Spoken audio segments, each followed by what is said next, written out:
Friends, मैं नंदिनी गोयल आज शुरू करने जा रही हूँ क्लास 10th का मैथ्स का कोर्स।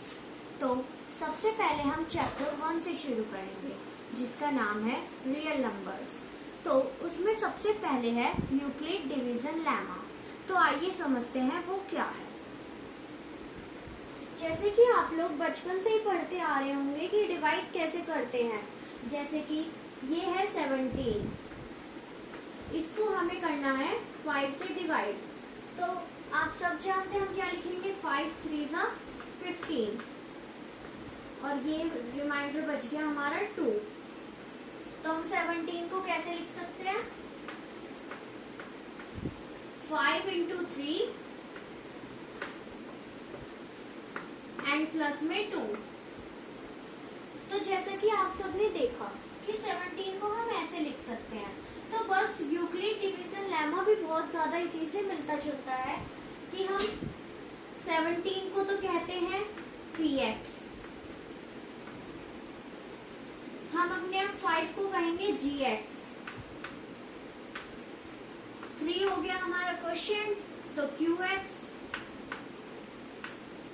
एंड 2 हो गया रिमाइंडर तो rx। तो कुल मिला के यूक्लिड डिवीजन लेमा ये होता है कि px इज इक्वल टू में gx multiply rx sorry qx and plus में rx। वो मिस्टेक हो गई थी थोड़ी सी, ठीक है। तो हम हर क्वेश्चन में इतना लंबा नहीं लिख सकते हैं, तो इसलिए हमने इसको बना दिया है। gx को हम बोलते हैं b, px को बोलते हैं a और q ही रहता है एंड r भी r ही रहता है। तो ये हमारे शॉर्ट में हो जाएगा a is equal to bq plus में r। ओके, तो अब आपको समझ आ गया। तो अब आपने सीख लिया कि इसका फॉर्मूला क्या होता है। अब इसी से हम निकालना सीखेंगे इस एक्सरसाइज में HCF। Find HCF। तो हमें एक बात ध्यान रखनी है कि जो हमारी ये एक्सरसाइज 1.1 है, इसमें क्वेश्चंस में हमें HCF निकालने को कहा है 2 डिजिट्स का। पहले आप लोग निकालते थे फैक्टराइजेशन से HCF, पर अब वैसे नहीं निकालना है और इजी मेथड आ गया है। जैसे कि अब हम अपनी एक्सरसाइज 1.1 शुरू करते हैं। तो उसका क्वेश्चन फर्स्ट है कि हमें 125 एंड 225 का HCF निकालना है।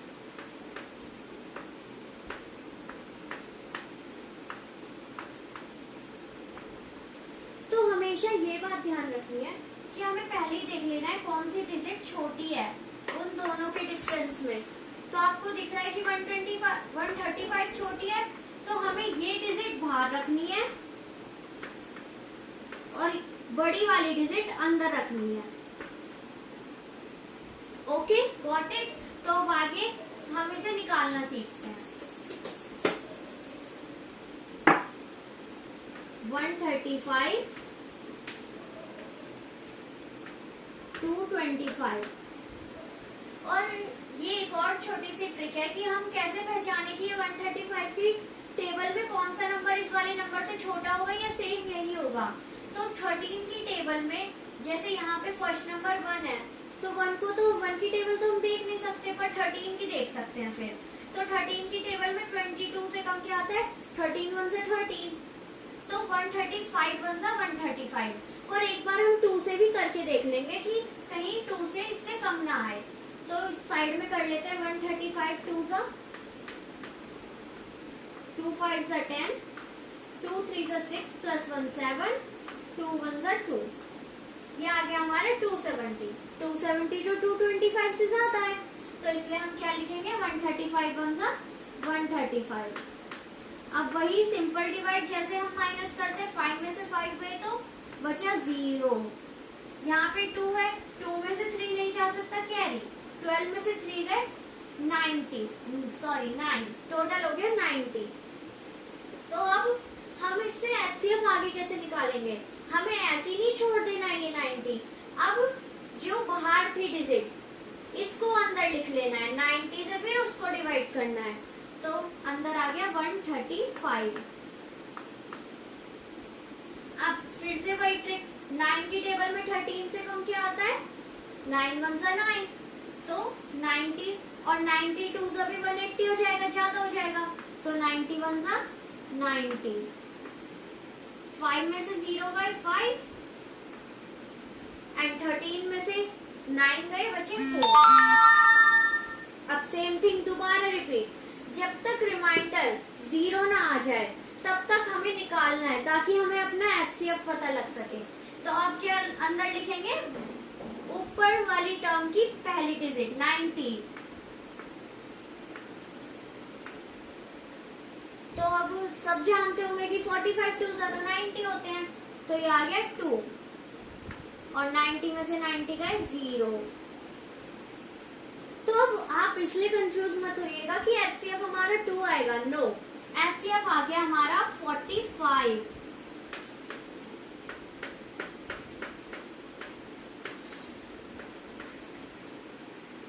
Okay, got it. अब इसी को हमें कुछ स्टेप्स में लिखना है, जो कि हमें पेपर में लिखना जरूरी होता है मार्क्स गेन करने के लिए। तो अब मैंने ये साइड में छोटा सा इसलिए लिख लिया है ताकि मैं आपको स्टेप्स लिखना अच्छे से सिखा सकूं। तो जैसा कि हमने अभी थोड़ी देर पहले सीखा था कि A is equal to B Q plus में R। तो A हम किसे कहते हैं? सबसे, तो हमें इन्हें स्टेप्स में लिखना है। तो सबसे पहले स्टेप 1, स्टेप 1 क्या हो गया हमारा? 225 इज इक्वल टू में 135B, 135B टर्म है, Q टर्म है 1, तो 135 इंटू 1 एंड प्लस में R हमारा सबसे पहले क्या रहता है? 90। ओके, ऐसे अब पहले जब तक हमारी ये लास्ट टर्म 0 ना आ जाए तब तक हमें स्टेप्स लिखने होते हैं। स्टेप 2,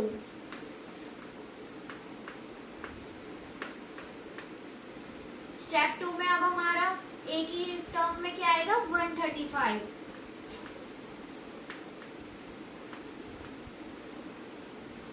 एंड 90 इंटू 1 प्लस में 45। ओके, अब ऐसे ही लिखेंगे स्टेप 3,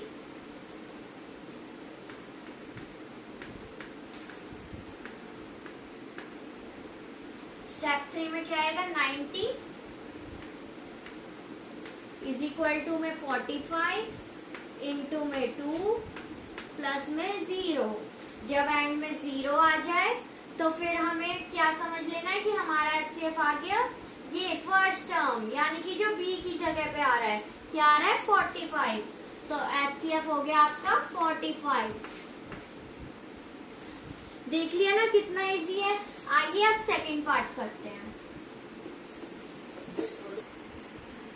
तो अब मैंने ये सेकंड पार्ट लिख लिया है, तो अब दोबारा से हम देखते हैं। पर अब हम इतना लंबा तो करके नहीं देखेंगे कि 196 में ये वाला कहाँ आता होगा, किससे मल्टीप्लाई करें। तो हमें अपनी पहले वाली डिवाइड ट्रिक्स भूलनी नहीं है। हम पहले 3 नंबर डिजिट से ही देख लेते हैं। जब यहाँ पे 3 डिजिट है तो 19 की टेबल में 38 कितने पे आता है? 2 पे। तो 196 को 2 से करके देखेंगे एक बार।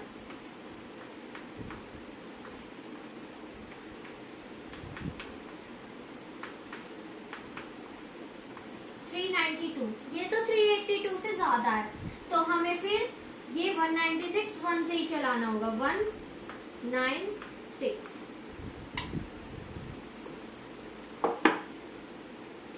तो 12 में से 6 गए, बचे 6, यहाँ बचा 7, 7 में से 9 नहीं जा सकता, तो 17, 17 में से 9 जाएगा तो आपका कितना बचेगा? 8 एंड यहाँ पे बचा 2, 2 में से 1 गए 1। अब 186 196 से नहीं जा सकता, तो हम ये ऊपर का एक और 2 उतार लेंगे अब।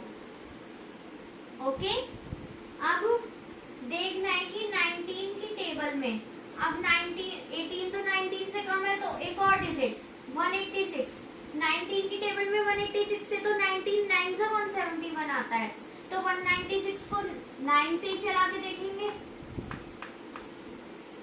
ये हो गया 9 6 जा 54, 9 9 जा 81 प्लस 5 86,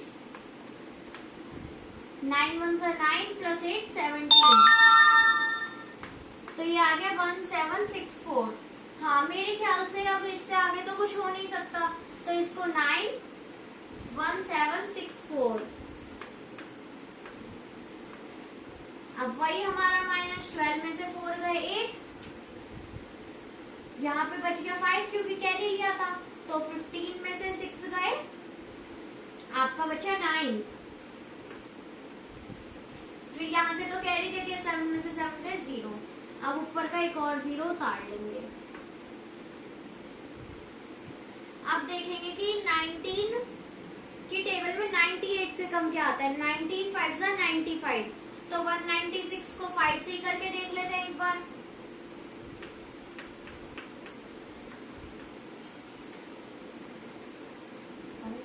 फाइव 9 जा 45 प्लस 3 48, यहाँ आ गया 4, 5 1 जा 5 एंड 4 9। ये तो वही आंसर आ गया, यानी कि 196 5 जा 980।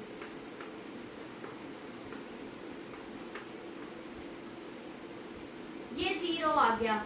अब चलिए इसको स्टेप्स में लिखना सीखते हैं। तो मैंने साइड में लिख लिया, अब इसको स्टेप्स में लिखना सीखते हैं। स्टेप 1,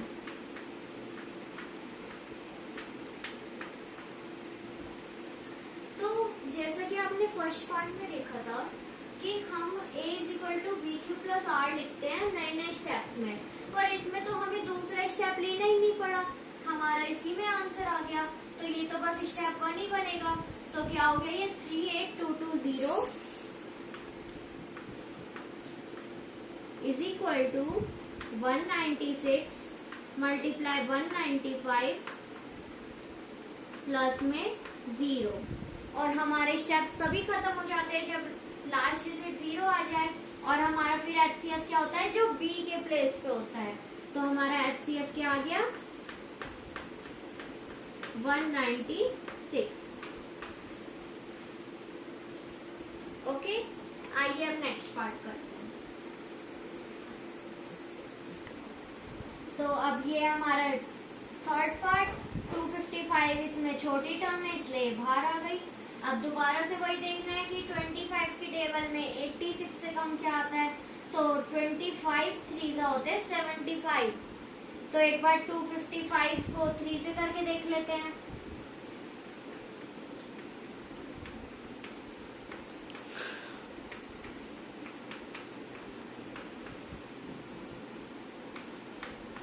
ये आ गया हमारा 765, जो कि 867 से कम है, तो इसको हम 3 से ही चलाते हैं। 765, 7 में से 5 गए 2, 6 में से 6 गए 0, 8 में से 7 गए 1। और अब जैसे कि फर्स्ट पार्ट में करा था, अब ये वाली टर्म लिखेंगे यहाँ पे।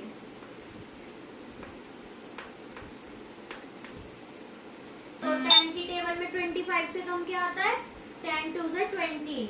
तो 102 को एक बार 2 से करके देख लेते हैं। 204, 255 से कम है, तो अब ये 2 पे जाएगा। 204, 5 में से 4 का 1, और ये आ गया 51। अब ये वाली टर्म हमें यहाँ लिखनी है 102। तो 50 प्लस 50 100 एंड 1 प्लस 1 2। तो 51 2 तो 102 होते ही हैं। तो 51 2 102। ये आ गया हमारा 0। तो HCF आ गया 51। आइए स्टेप्स में लिखना सीखते हैं। तो आइए अब इसको स्टेप्स में लिखना सीखते हैं। स्टेप 1, 867 इज इक्वल टू में 255 इंटू में 3 प्लस में 102। तो स्टेप 2,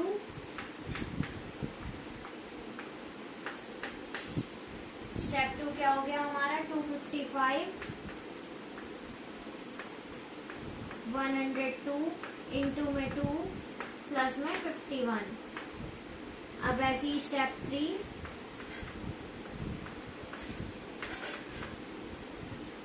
हो गया हमारा 102 इज इक्वल टू में 51 इंटू में 2 प्लस में 0। और जैसा कि मैंने आप सबसे कहा था कि जहाँ पे हमारा 0 आ जाए वहीं पे हमारे स्टेप्स खत्म हो जाते हैं और हमारा HCF आ जाता है बी की टर्म। तो यहाँ पे हमारा HCF हो गया 51। तो इसी के साथ हमारा फर्स्ट क्वेश्चन खत्म होता है। अब मैं आपको 2 क्वेश्चंस प्रैक्टिस के लिए देती हूँ, उसके आंसर्स हम अपनी अगली वीडियो में देंगे।